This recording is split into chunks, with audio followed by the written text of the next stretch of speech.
Oh, good evening. Hi. How are you tonight? I'm doing well. Feeling pretty good. In spite of all the bad news. It's been a while since we've had this talk. Remember that scene in V for Vendetta when V jumps on the news bulletin? That's kind of how I feel right now. I feel like I've been gone for a little while. And things have gotten worse since I've been gone. See how things go when I'm focusing on school instead of on the streets? So, check this out. The death penalty for drug traffickers, part of Trump's opiate plan. This definitely affects my community, and therefore it affects yours too. I can't believe this. This is real. This isn't a joke. This is the world we live in. And we could get further into that, but we're going to get into the history of this. And we're going to talk about the rise of capitalism, modern capitalism in Amsterdam tonight. We're going to start to talk about it. We're not going to get all the way through it. But I'm smoking weed tonight, obviously, because I'm stressed out on the one hand, but also on the other hand because this stuff helps. There's no way I'd be able to study this book and learn all of these things without this. I would not have the brain power to do it. I would not have the neurons firing with all the anandamide. And there's research here showing that there's medical evidence for this. And, pardon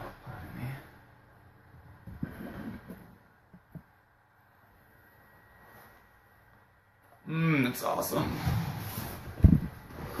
So, in a press release, Dr.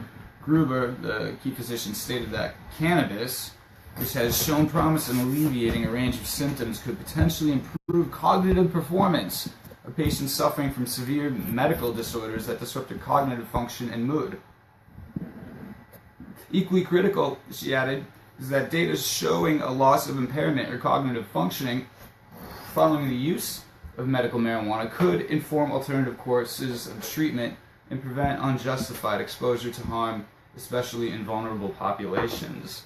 So, what do you think of that? This is coming out of Harvard.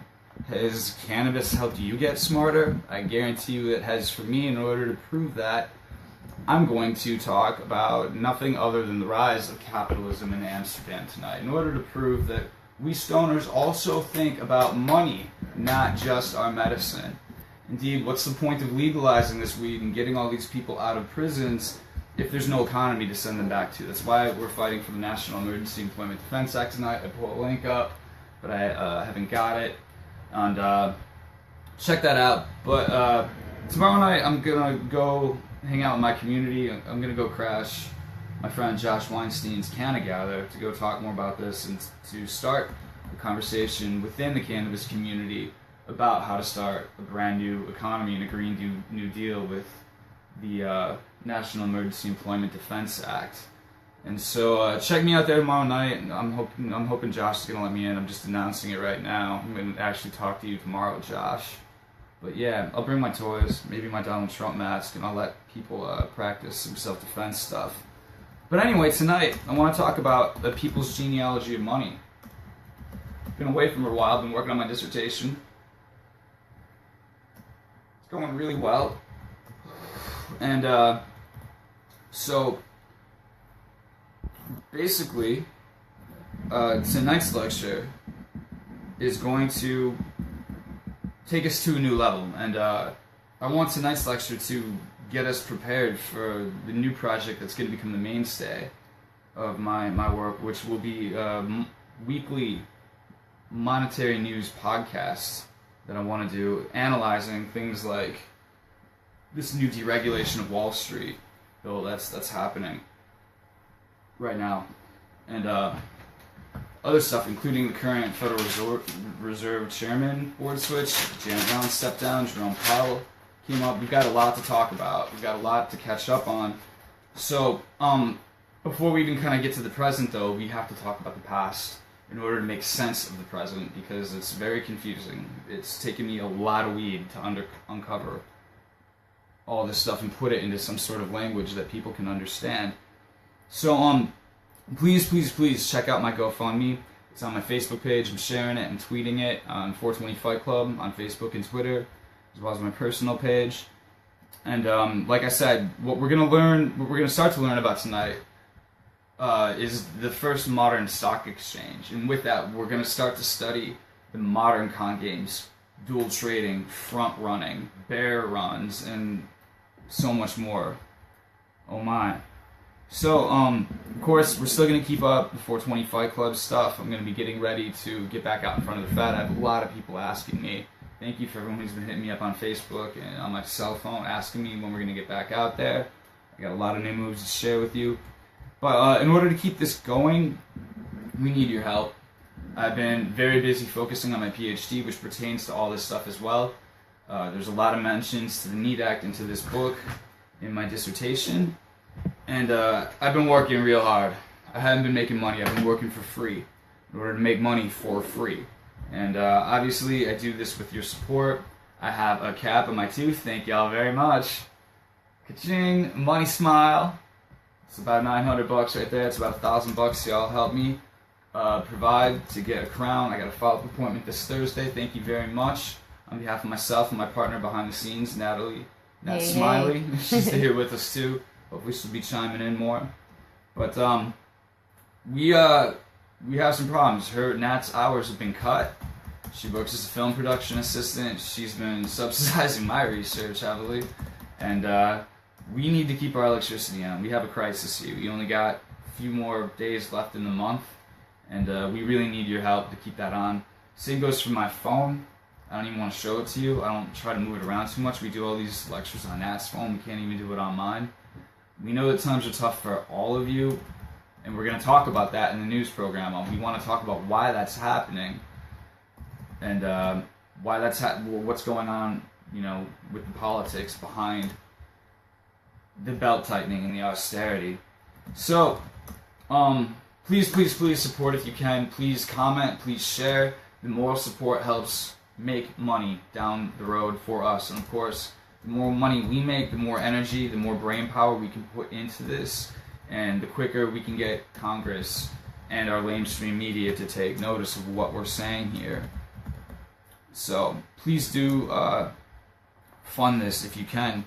So let's move on. We got a lot to do here. I want to keep this moving before we all fall asleep. Feel free just to start zoning out. You don't have to pay attention to every little bit of this.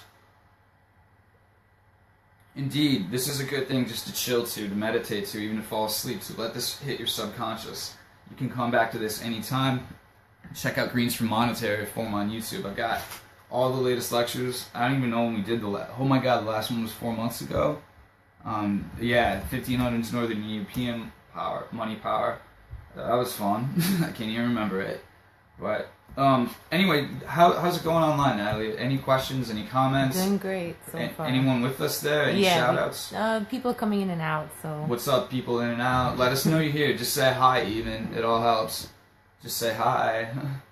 So, you got anything you want to add real quick, Nat? How you feeling about this shit? Let me get high a little bit. Let's get a little higher before we jump into the review.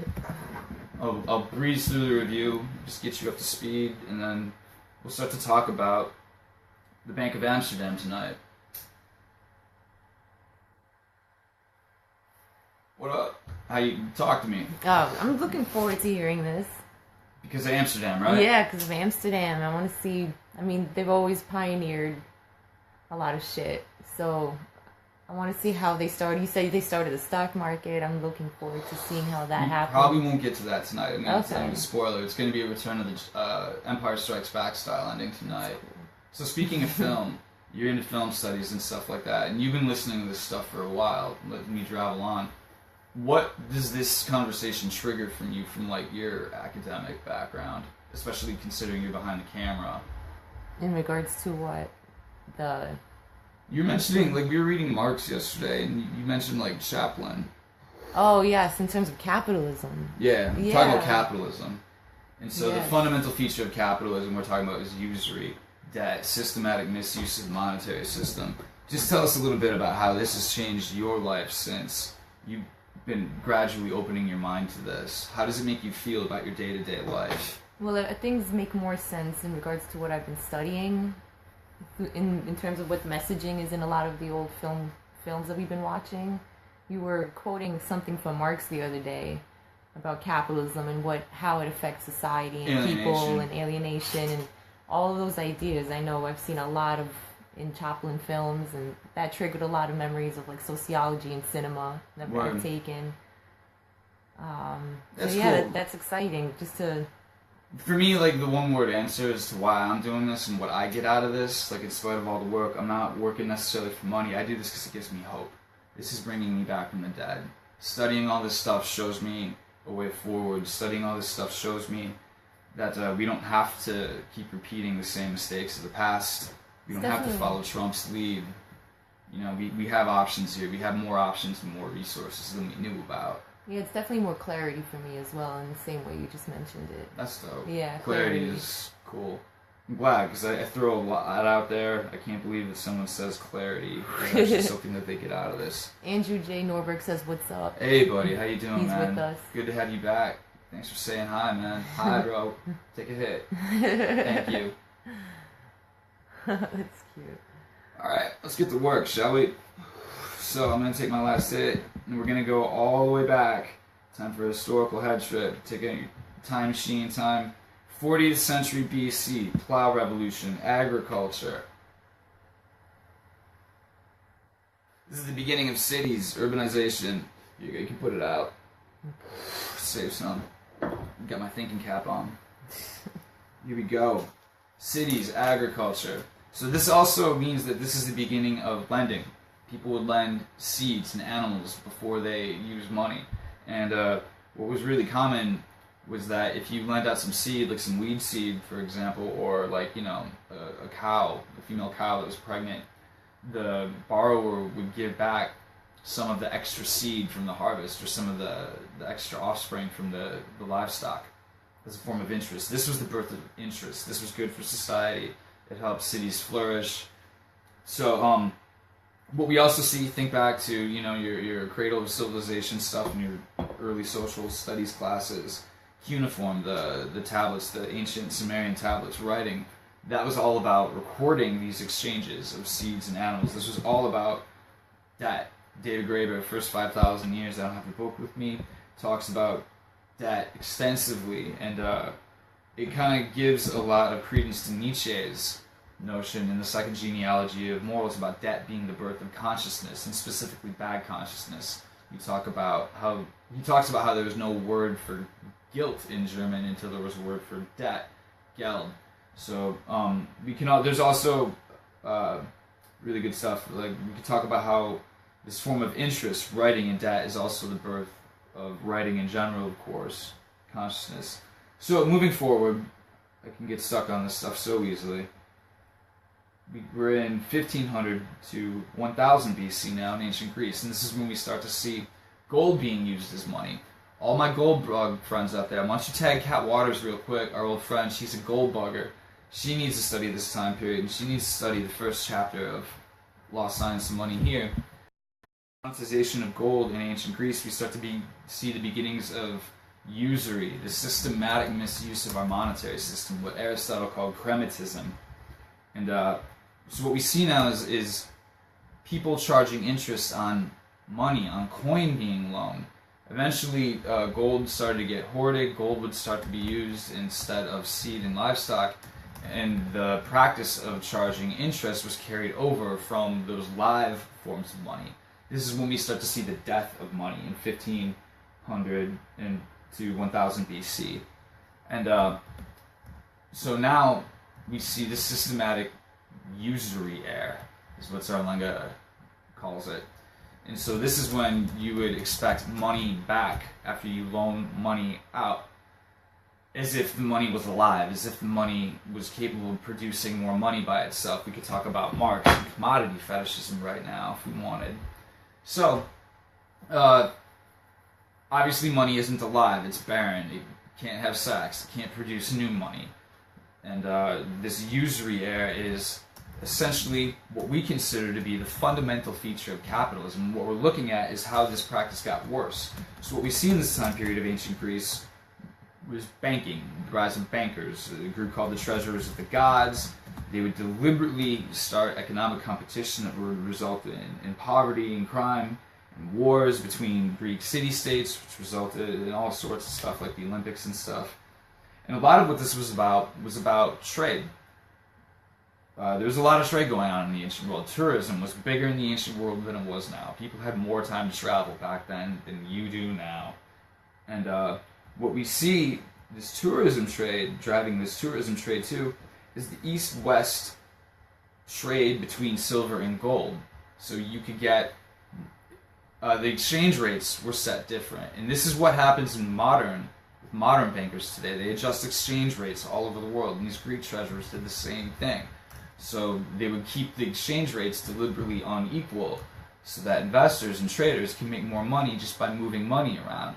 So what we would see happening is people from Europe moving their silver to the East, to the Orient, to the Middle East, the Egyptian, Syrian states, and eventually off to India and to China, where the exchange rate was higher. So you could get a lot more gold over there in the eastern part of the world for less silver. And vice versa, you would see trade going the other way around. You would see gold, specifically luxury, ornate gold, as well as the perfume, the fineries, and other things heading east to west. And think Columbus, think what they were looking for, those Cape routes, those Northwest passages, these explorers, they were looking to capitalize on this trade. And so,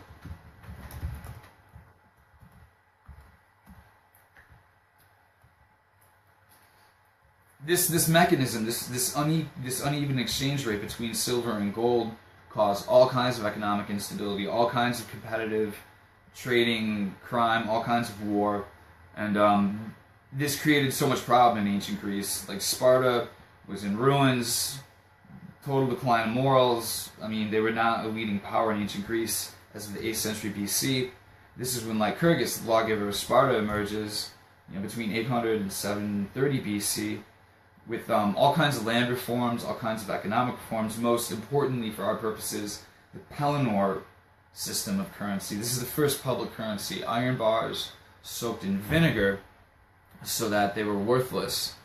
And they controlled the number of Pelennors within the society very tightly so that their value was regulated, so that the exchange was consistent. And what happened was that people didn't need money as much anymore now because it was freely available. People had more leisure time. People focused more on agriculture and on national defense, more martial arts, which is where 425 Club comes into play. And so that worked pretty well. This is the first public currency system, 8th century BC, Lycurgus, and this funded the defense of their nation against Xerxes, who was moving his hordes from east to west in order to take control over this east-west gold-silver trade mechanism. Later in the 8th century BC, we see the reign of King Numa Pompilus of Rome, and he died 678 BC, and he was a Spartan descendant, the Sabine. It was a Spartan colony, and so this is how he most likely had knowledge of the Pelennor system, and this is what he based the bronze nomisma system of Rome, and this is what led to all the greatest achievements of the Roman Empire. And again, we see the same thing. Once you use this public currency, we see better focus on agriculture, better food production, more leisure time, more bread, more circuses. Actually, that happened later, after the Second Punic War.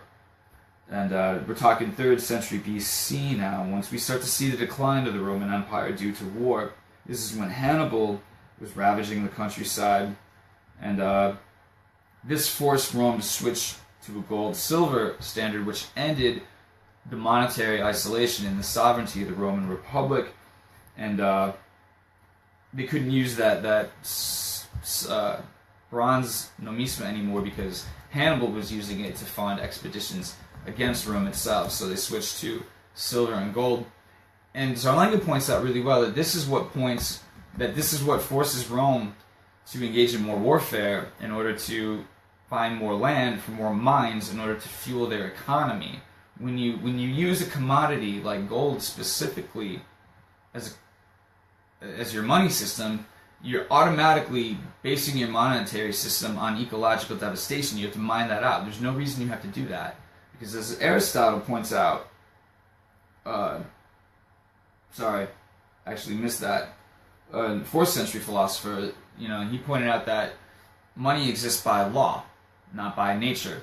So it's nomos, nomisma is in ancient Rome, and this just means that law has to create money. There's no invisible hand creating money. This is something that has to be state regulated and can only be state regulated properly, as the historical record is going to continue to show. So 60 to 40 BC, this is Caesar's Civil War, the pre-empire period of Rome. This is the fun stuff Shakespeare is all writing about. All this instability happened because they stopped using bronze as money and they started using gold. And the real tragedy of Caesar is that no one knows that. 331 AD, you see the fall of the Roman Empire, and you see the move to Byzantium. And the Roman head of the bank, the guy who controlled the gold, the only person in the ancient world who could make coins out of gold that people could use, was called the Pontificatus Maximus. This is the original chair of the Fed. And this position was the precursor to the modern Catholic Pope. And in 331 AD, with the fall of the Roman Empire, this position moved from Rome to Constantinople and became known as the Basileus. And today, currently, our current Pontificus Maximus of monetary creation is Jerome H. Powell, who's sworn in as chairman of the Federal Reserve, chairman of the Board of Governors of the Federal Reserve System. It's a mouthful. Bear with me here, people. And so, just to give you the quick skinny on this guy, you need to know who this guy is more than you need to know who Donald Trump is. Like, you need to, we're gonna do this together. We're gonna peel into his head, but he's a Republican with a net worth of $19.7 to $112 million.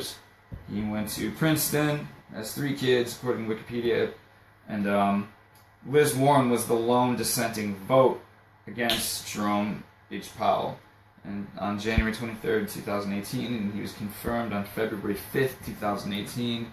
So, all the way from Rome to Constantinople, right to New York City. Here's the history of the president. So, all right, back to 742 AD, and we see Charlemagne, false Renaissance. This was just a period of war, a prelude to the Crusades. This is when we start to see the beginnings of the Jewish conspiracy within this conversation, within the history of the Federal Reserve, and we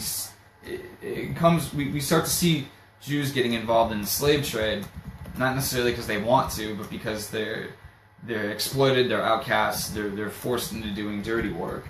And of course, it's a very small percentage of the Jews. Jews are attacked during the Crusades, and Zarlenga speculates that it's due to these monetary issues. And so, with the launch of the Crusades, the First Crusade in 1095 let's back up a little bit to 8th century AD. What we see, the birth of the real Renaissance in Europe was due to Venice, not due to Charlemagne, like we're taught, some of us in high school. And Venice does this with their naval fleet. Whoever has an understanding of the water, there's a certain ecological basis to our economy that's still with us today. Shipping and trade still matter. The actual mechanics of getting goods around, like this East Gold West trading mechanism still exists with us today. Except now mostly what we see moving around is electronics coming from east to west. This is sort of like the new gold in a way, the new luxury item that is necessary in order to attain the necessary status in order to stay afloat, which is why we're asking you for money to help me get a new phone all the way from the east so that we can make this work and work better. If you have comments on production quality or anything, please do leave stuff like that too. Like, we really want to expand this conversation from as many different angles as possible. Don't worry about sounding too stupid as long as you sound respectful enough. Anyway, back to the Crusades. Because one of the things that we see here is that this isn't about the Holy Land. Saladin and the Muslims turned out to be pretty cool. According to Zarlenga, a lot of the Crusaders just stayed there and blended in with the population, married in with the population, bred in with the population, because they had a higher standard of living. I bet it was because of hash in large parts. But what also starts to happen during the Crusade is the rise of the Knights Templar organization. They were real. The big secret here is that they wrote traveler's checks. They took advantage of the ancient tourism industry.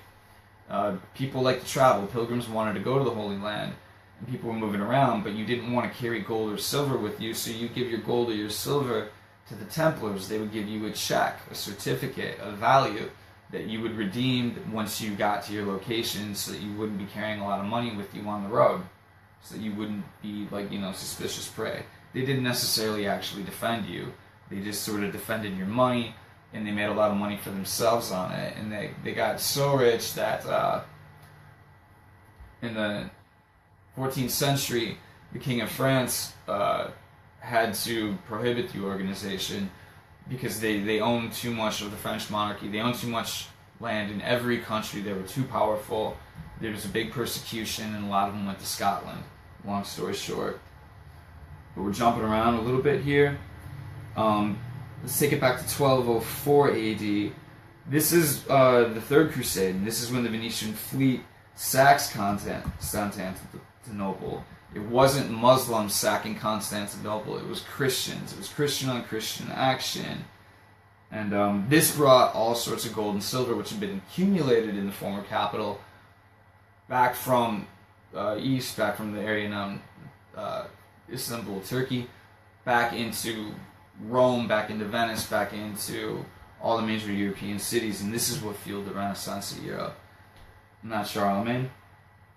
And this is also when we start to see the birth of bank money.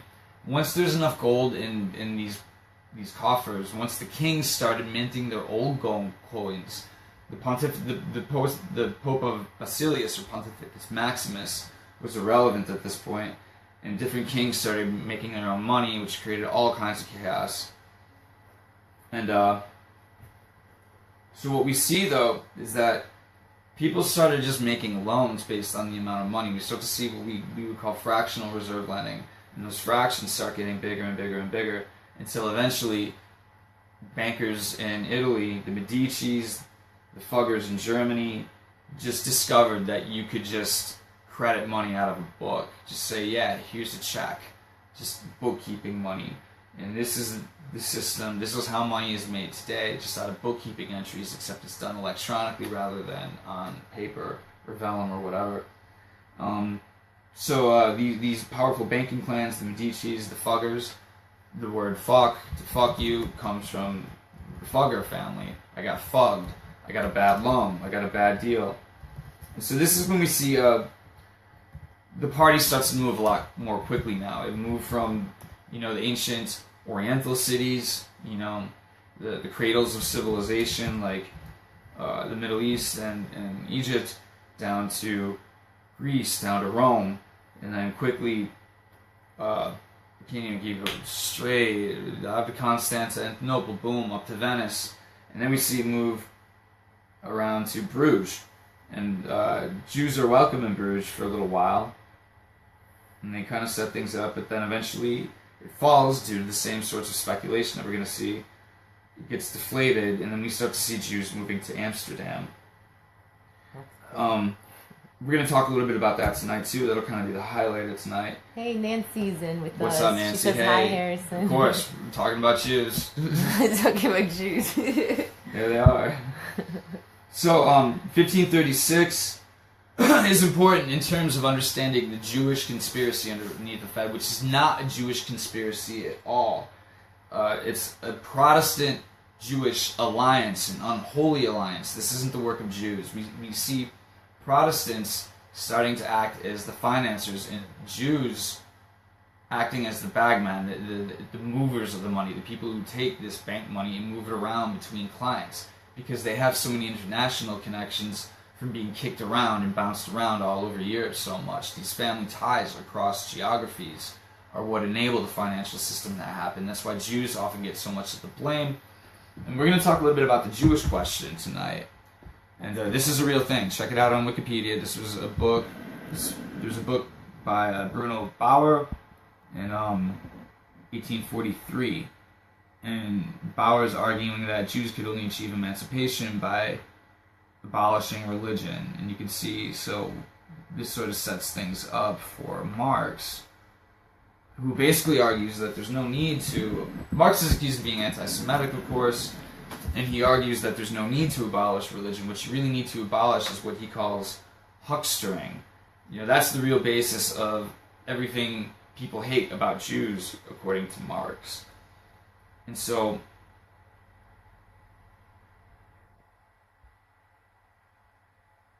very well then, in emancipating itself from huckstering and money, and thus from real and practical Judaism, our age would emancipate itself.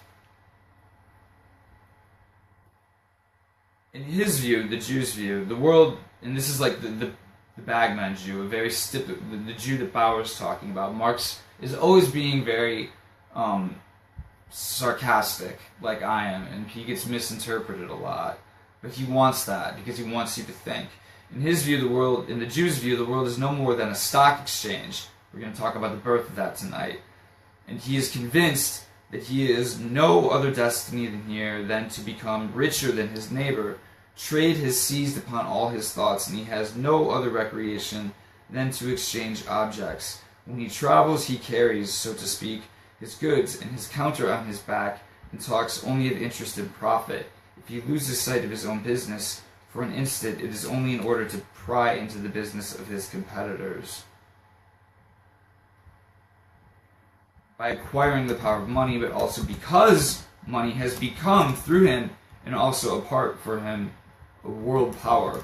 While the practical Jewish spirit has become the practical spirit of the Christian nations, here it is, the unholy Protestant-Jewish alliance against the Catholic Pope.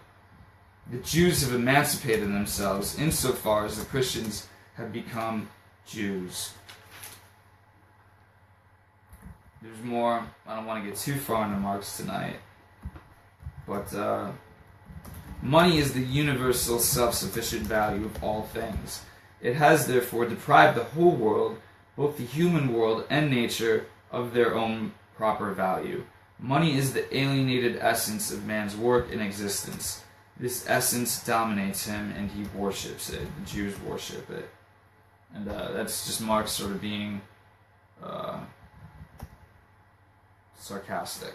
We could go on with that, but we need to move on. Where are we? 1536, John Calvin finishes off the Catholic ban on usury. Catholic scholastics like Thomas Aquinas had a lot of conversations about the just price, just lending practices, and the usury ban, the prohibition on usury, on unjust lending, on lending to people who wouldn't be able to pay back, stuff like that. This is the original prohibition on payday loans. This was enforced by excommunication. If you engaged in usury, you wouldn't be able to get buried on church ground. You wouldn't go to heaven. So that's what enforced this. And of course, we start to see, like Tetzel, the partner, he was paid for by the Fuggers, and when they start going around selling indulgences, that's a big part of what happened here. So, I mean, forget about the Jews. You got to look at the Calvinists specifically. It's not even all Protestants. It's this Calvinist strain of Protestantism that's critical in understanding the rise of capitalism, which brings us back to Max Weber, of course, which he also talks about the Catholic just price and the usury ban. And the end of the usury ban in 1536 is really important because Zarlenga points out that this triggers the birth of colonialism and the transatlantic slave trade and the rape of the Americas, which is still going on today, as I pointed out in my last lecture on usury and the Protestant work ethic and the spirit of credit. Wow, 6 months ago. I can't believe it. So, we're getting to tonight's lecture, finally, after all this review. 16th century, we see the rise and fall of Antwerp, and we see lots of Jews fleeing there. They were fleeing. They moved from Spain to Antwerp because of the Inquisition, the Catholic Inquisition, and these Jews fled poverty and persecution to Amsterdam in the 1600s, and that pretty much brings us to where we are tonight. So, chapter 9 of the Lost Science of Money, and a few things. We're going to slow down just for a second, but just to bring you back to the book, major themes is that this stuff has been purposely kept censored for centuries. You can't find this stuff in normal history books. You can't find this in school. I had to dig very deep for these answers. And the way you define money, the way you think about money is going to determine who controls society. And this battle has been going on for millennia, as I've just pointed out. It's a battle between public and private control of currency. So that brings us to Amsterdam. Let me take another hit real quick. How are we doing on time? I was just going to say, we are 36 minutes in. Time goes fast. I didn't even start. I know. Well, we can do a lot of it in part 2, of course, but let's do what we can. Yeah, we'll just sort of get to the 15 Bank of minutes. Amsterdam. So things in Amsterdam started pretty good in the 16th century with real infrastructure. Fishing income is the backbone of Holland. And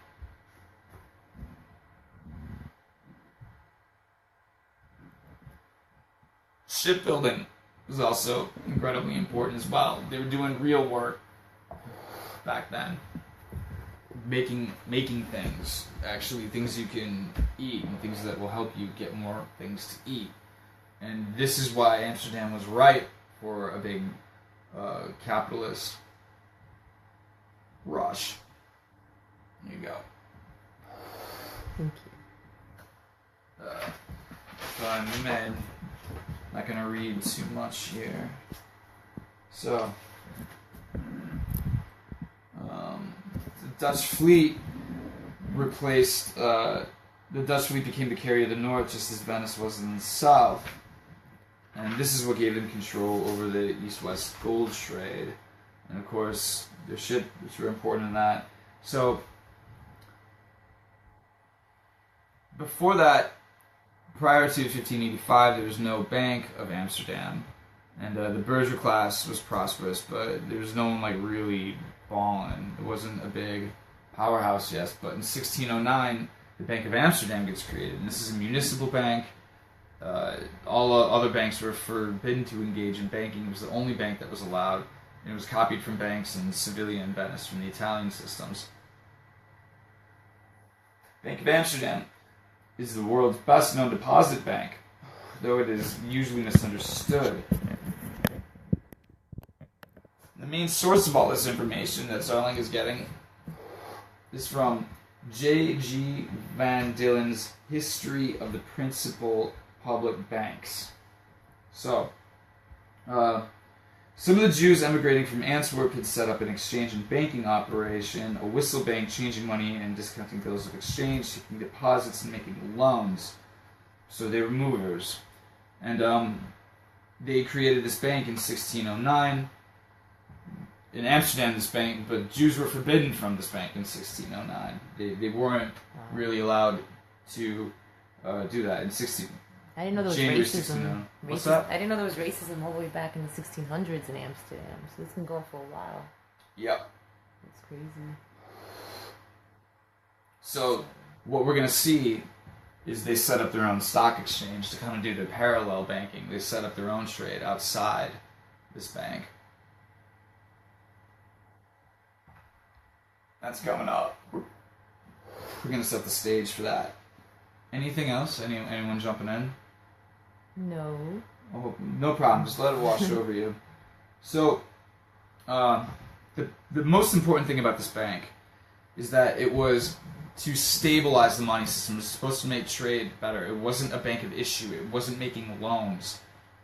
What it did, it was based on precious metals. So they were still using coin as money, and they made bank money out of it. So the city required that all bills of exchange above 600 florins had to be changed at the bank, effectively monopolizing money changing in the bank's hands. Clients' accounts at the bank could be credited with the deposit of coinage or by a transfer from the bank accounts could be debited by withdrawing coinage, but mainly by transferring it to another account at the bank. No interest was paid and no overdrafts or loans were made. Imagine a bank like that today. There are co-ops, but not like this. So, the management of the bank was in the hands of the board of 3 commissioners. I think Pontificus Maximus. And they were elected by the town council with the bank's main vault under City Hall. The cashier side of the business, crediting and debiting various accounts, was conducted free of charge until 1683. The bank made profits on money changing and gold and silver purchases, charging up to 2.5%. And it was responsible for supplying the city mint with gold and silver bullion. All profits of the bank belonged to the city of Amsterdam. The message to merchants was clear: make profits in commerce and industry, not by money-changing games, or by picking and culling and clipping the coinage. You can see this little coin down here. It's maybe kind of small, but there's little clips out of it. They would actually take little clips out of the silver, just little bits, and melt them all together and circulate that for a little less value than that coin was. And this deflated the monetary supply. Okay. Yeah, I'm good. I'm gonna speed it up a little bit just to kind of get our little bedtime story over tonight. We're gonna come back in a couple nights to finish this up, maybe after Josh's event. So, the most vital feature here is that this is a publicly managed institution, and this is how we know public institutions work. And Zarlenga and his colleagues wrote the Need Act to preserve the best elements out of this historical experience. So, I'm going to speed up a little bit. Skip some of the details and just kind of get to the main things here. But the main point was just to move money. This is how this bank worked the way we think the Fed worked now, where there's like little conveyor tractor things, like moving gold from one vault to another, representing each country. It's basically what this bank did for different people in different accounts. It just sort of moved money around, kept the exchange smooth so that business was just flowing for everybody. And the profits of all this exchange went right to the city. It was a really good, effective system. And this is how an English nobleman described it. The bank's reputation was another invitation for people to come and lodge that part of their money they could transport and knew no means of securing at home. Nor did only those people lodge monies there who came over into the country, but many more who never left their own. Though they provided for a retreat or against a storm, and though no place so secure as this, nor from when they might so easily draw their money into any parts of the world. And so then, eventually, the city founded a lending arm of the bank, which offered 3% loans to its best customers, very conservative. So, the main bank money here that they had here, what they called their bank money was the agio, and this was like a token that represented a certain value of silver or gold. This was full reserve banking as opposed to fractional reserve banking, which is what we have. And this kept things stable in Amsterdam. The main lesson here is that for a while this coin, or this agio, this bank coin, this bank money, was worth more than gold or silver. It traded at a higher premium. There was a higher demand for it for a while. The problems began with an evil corporation, the Dutch East India Company. And so, the Bank of England wasn't supposed to issue loans, but it started secretly issuing loans to the Dutch East India Company, which was constantly short of money.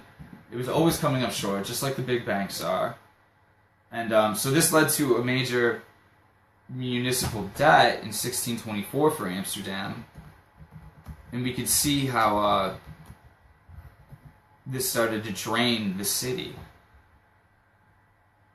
By 1790, the agio was worth less than silver and gold coin. By 1794, the bank started paying out coinage in demand for the first time since the early 1700s. And this started to force full coinage. By 1814, the bank was done. King William of Holland founds the Bank of Issue based on the Bank of England model in the Netherlands, and the Bank of Amsterdam was dissolved in 1820. So the overall record of the Bank of Amsterdam stands out as one of the best-run banking institutions in history for a while. It became a mythical model for how a banking system should function. Those who held it up as the ideal gold and silver banking system were generally unaware that the bank had issued new money in the form of overdrafts to the city and to the Dutch East India Company. If ever there was a time when a real gold and silver system might have worked, it was then, with the vast metallic plunder coming from America, yet the bank considered it necessary to begin issuing abstract money within 6 years of starting operations. That it felt compelled to keep it a secret indicates the retardation of monetary thought and the merchants' mindsets. Its great success was that it was a public institution owned and run by the city for the benefit of the country and its merchants, and not run by private parties for special interests. This enabled to raise to the credit to make good on all of its deposits when it got into trouble. As such, its operations and policies were generally fair, but only to the Dutch. So the dark side of the bank is that it was investing in war. And specifically, it got into the prohibited trade in precious metals. It got back into this East-West gold-silver exchange game again. Throughout the 17th century, the general masters of the mint in Amsterdam complained of this illegal trade, which resulted in less metals being sold to the mint at higher prices, inflation. 1680, the banks of exchange, especially that of Amsterdam, purchase nearly all importing minted material, whereas they deliver only a very small quantity to the mints. So a lot of this is getting stolen, but sell the greater part for export to the Indies, where they can get more gold for that silver.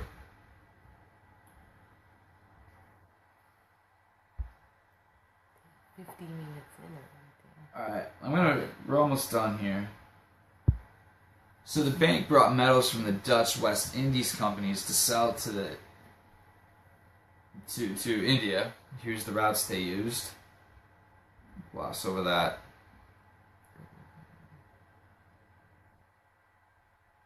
So of course, money changing, and now piracy is becoming an issue by the 1620s.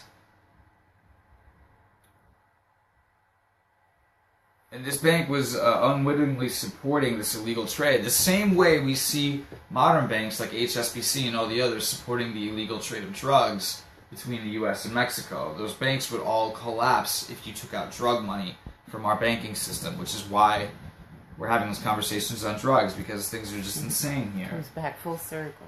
Comes back full circle. You're starting to see it. So, we gotta talk about colonization here. The Dutch sucked at it. Long story short, this is what destroyed Amsterdam. Their attempts at colonization. They overreached. You see the same thing happening everywhere. Things get stable for a minute. Everywhere. Egypt, Greece, Rome, Constantinople, Venice, Bruges, Amsterdam. When they focus on feeding the population, when they focus on agriculture, the same thing happened in Sparta. Everything's cool. As soon as they start focusing on expansion and war and exchange, everything goes to hell. Few people get rich, a lot of other people get messed up. The rich people move to a different city, set up shop, start the same thing over again. And after Amsterdam, that's when it goes to England. After England, that's when it goes to New York, to the States.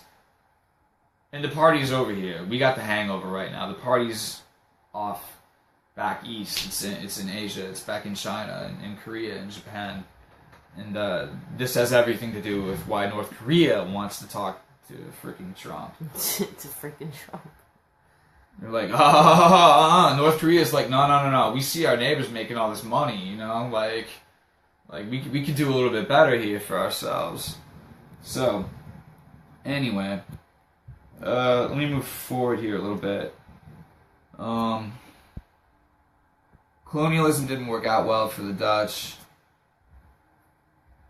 They sent people to a lot of places. I'm starting to lose it here. We're going to clip the lecture.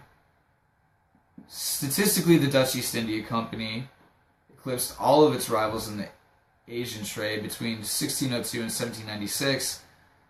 The company sent almost 1 million Europeans to work in the Asian trade on almost 5,000 ships and netted for their efforts more than 2.5 million tons of Asian trade goods. By contrast, the rest of Europe didn't do so well. And so they dominated the spice trade. Remember, pepper was a big thing. Pepper was what drove Antwerp through most of the 17th century. Jakarta, North Jakarta, Dutch Batavia in the 17th century. They sent a lot of people to Brazil. And a lot of Jews specifically wound up in Brazil in the 1600s. And this had a lot to do with how Jews got to New York.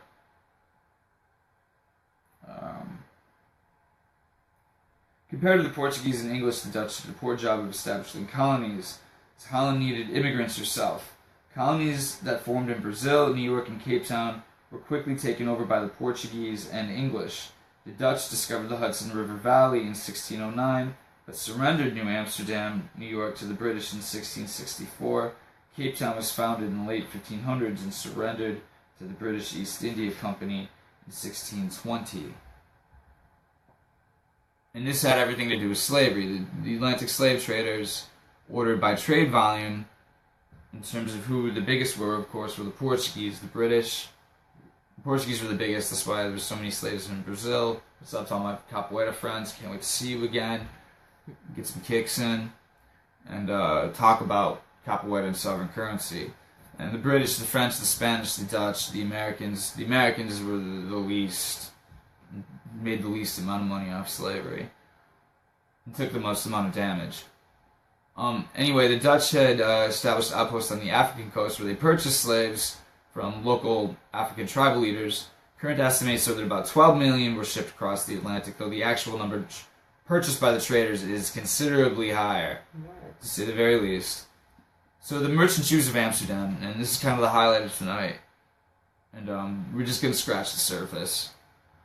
So Amsterdam Jews played key roles in developing the present form of capitalism and spreading it westward towards England. The merchant from earliest times was not attached to the ethical sanctions of any given community. It was free to carry on trade for profit in an impersonal capitalistic way.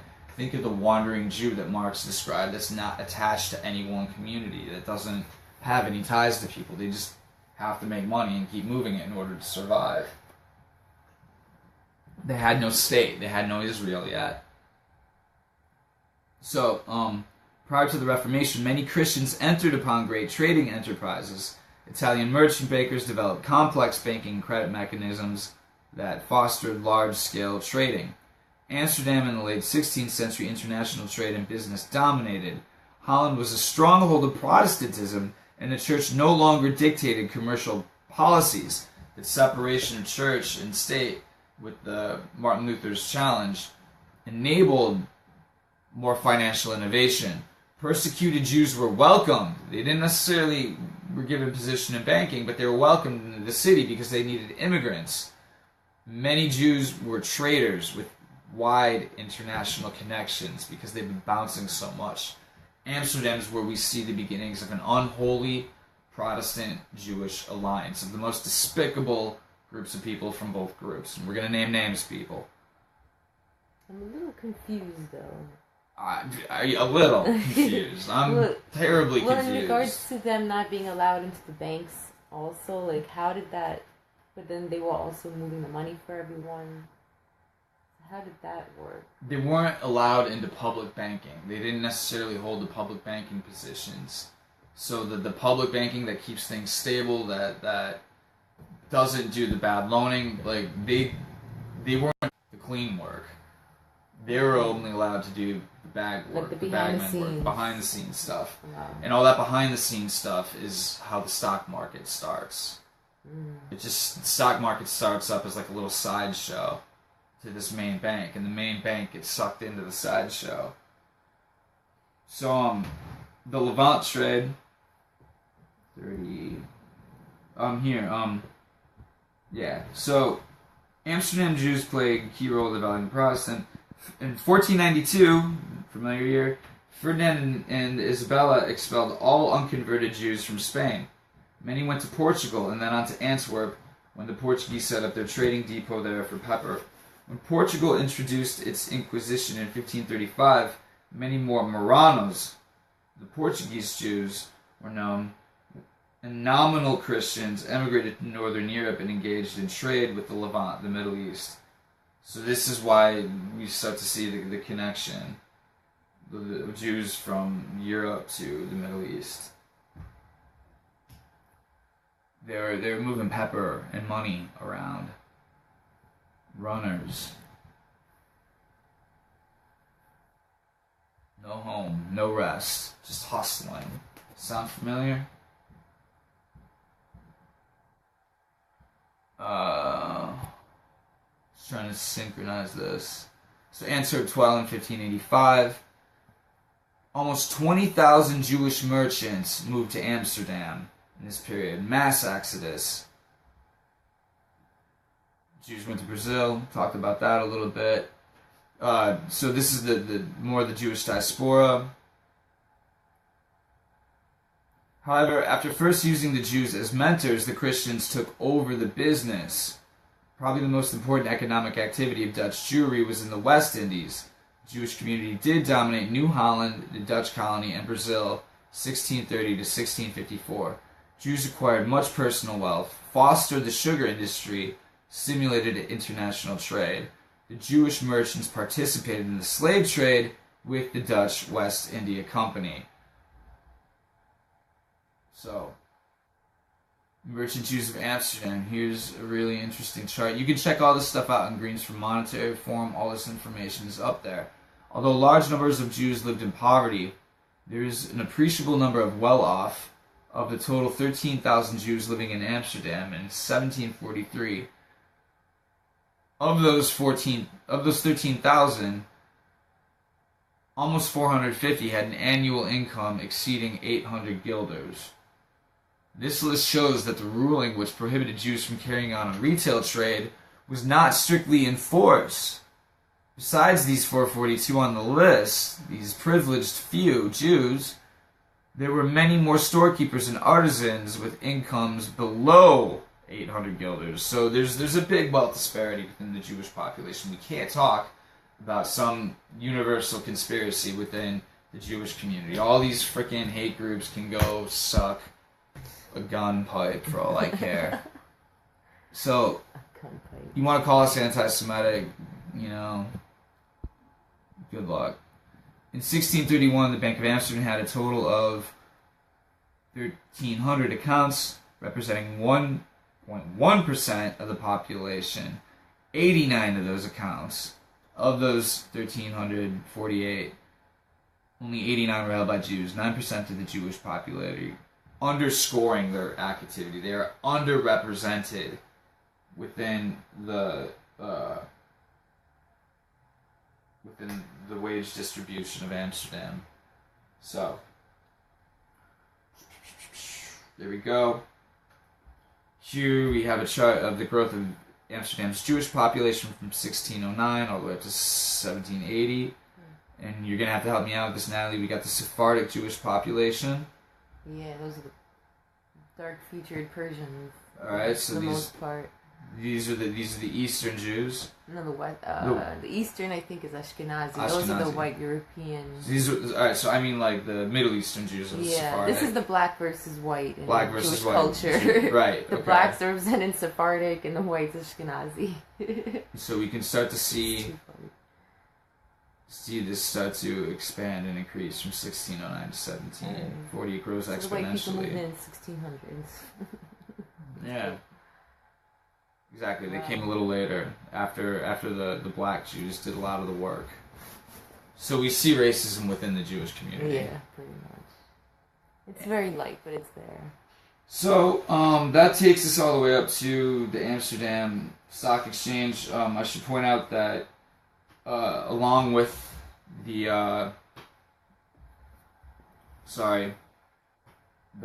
the trade with the Middle East, we start to see some other shady stuff. We see the repackaging and pirate booty. The most adventurous of Amsterdam Jews became known for reselling the loot from pirated ships.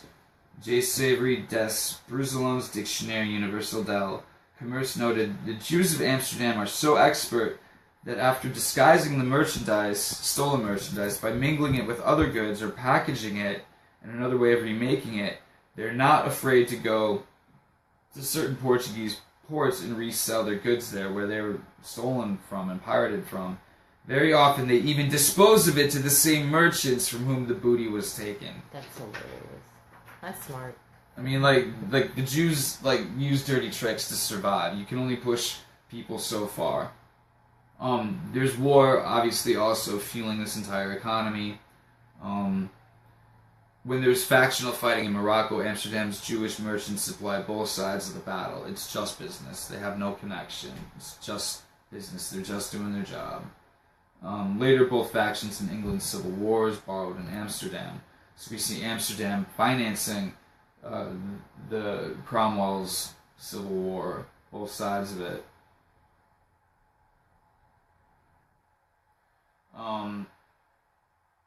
Even wars in which Holland was involved, Amsterdam's merchants traded with the enemy, financed the enemy, and withheld supplies from Holland except at monopoly prices. We're going to see the Federal Reserve doing the same thing during World War I, beginning in 1913.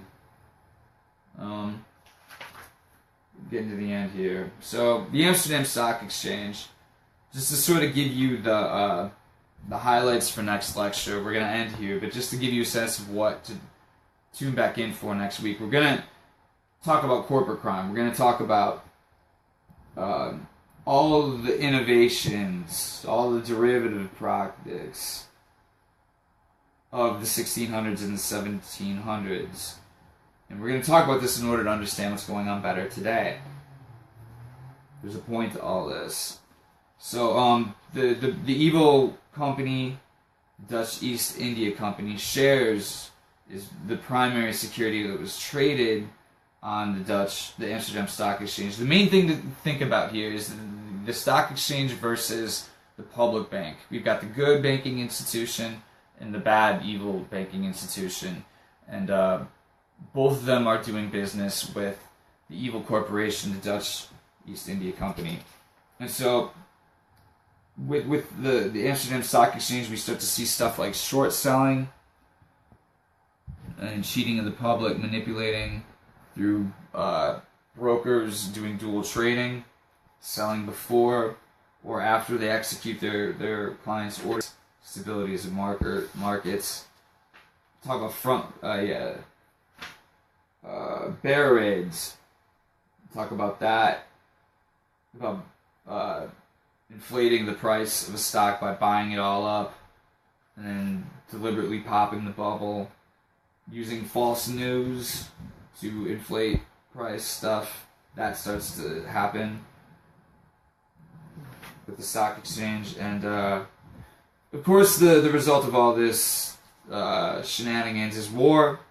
We start to see the war between England and Amsterdam, and Amsterdam gets his ass kicked. And basically we see, long story short, we start to see the party move out of Amsterdam. The party ends, and they're left with a hangover. And the party is going to move from Amsterdam to England, and then to the United States. And once it gets here, and once we start to talk about the American Revolution, we're gonna have more context for this discussion, I hope, and I hope most of you will start to have more of those moments where you're like, oh wait, that's what that damn Cross of Gold speech was about. Oh wait, that's what that Ben Franklin quote about taxes meant. Like, that's all of this work we've been doing now is going to start to pay off once we get to U.S. history. So I'm exhausted. Y'all must be exhausted if you're even there. Anyone with us still? Nah, not Alright, right that's now. cool. Well, we're going to post this on YouTube, so it's archived. We'll come back later when we're fresher, and we're going to finish this lecture up on the rise of capitalism in Amsterdam. Thanks for with us. Stay high. Peace.